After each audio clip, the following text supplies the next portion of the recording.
Сәлем достар, бүгін сіздермен әлеуметтік төлемдердің анықтамасын алатын боламыз.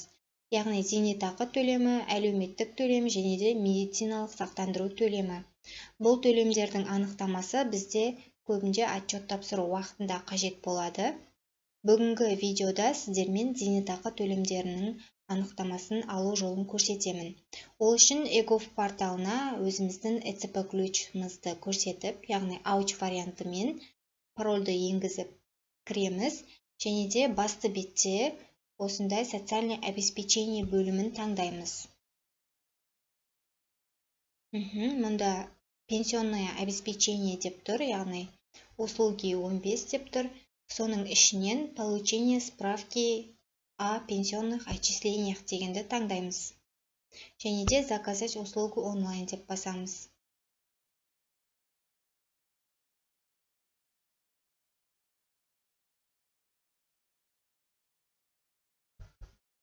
Енді мұнда шаг 1 деп тұр, яғни бұл жерге біз қай период аралығында, яғни қай уақыт аралығындағы справканы алғымыз келеді, сол датаны енгіземіз.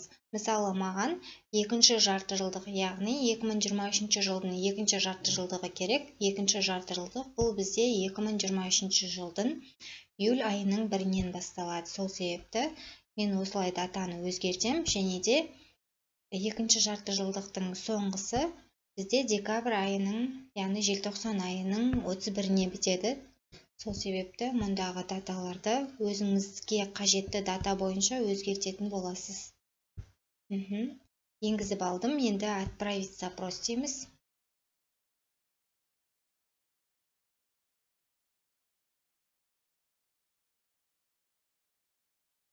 Мұнда подписать дегенді таңдаймыз, және де носитель информации.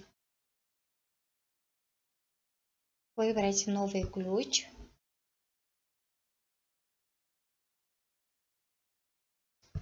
Қол қоятын кезде міндетті түрде ЭЦП ключтың РЦА вариантын таңдайтын боламыз.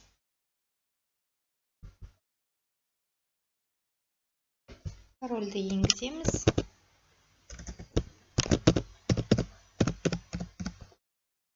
Открыть, подписать.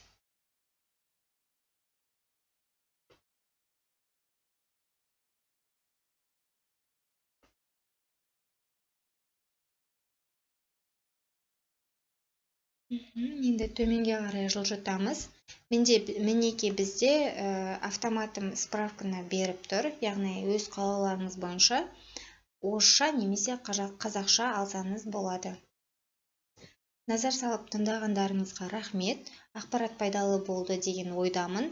Міндетті түрде каналға тіркеліп, лайк, комментарий қалдыруды ұмытпаңыз. Сіздермен әр аптаның 2 күнінде жаңа пайдалы ақпараттармен бөлісіп отырамын.